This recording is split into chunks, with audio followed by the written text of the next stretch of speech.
Halo Kofren, di soal ini kita diminta untuk menentukan besar daya yang hilang dari trafo step up berefisiensi 60% yang mengubah tegangan primer 110 volt menjadi tegangan sekunder 220 volt dan pada kumparan primer mengalir arus 3 ampere.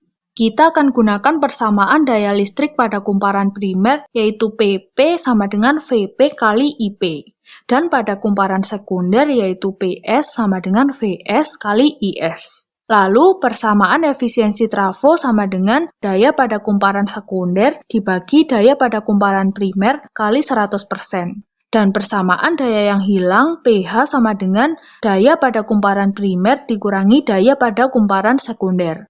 Kita tuliskan dulu yang diketahui ada trafo step up, di mana pada trafo step up ini tegangan pada kumparan sekunder lebih besar daripada tegangan pada kumparan primer, dan arus pada kumparan primer lebih besar daripada arus pada kumparan sekunder.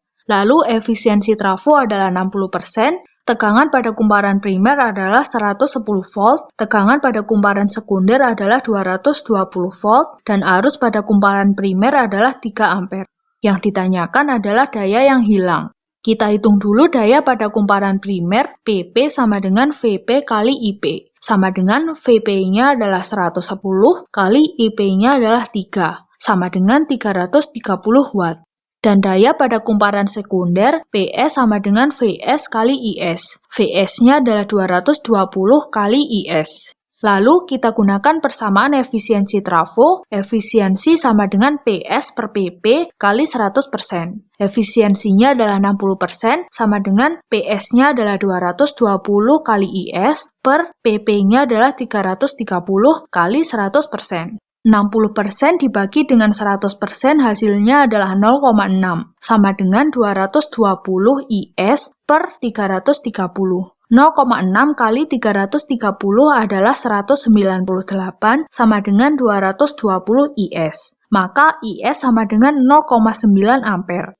Kita masukkan nilai kuat arus pada kumparan sekunder ini ke persamaan daya kumparan sekunder. Sama dengan 220 kali IS-nya adalah 0,9, hasilnya adalah 198 watt.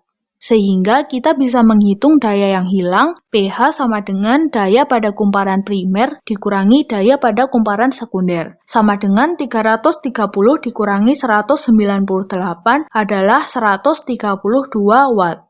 Jadi daya yang hilang selama proses tersebut sebesar 132 watt. Jawabannya ada di opsi C. Sampai jumpa di pertanyaan berikutnya.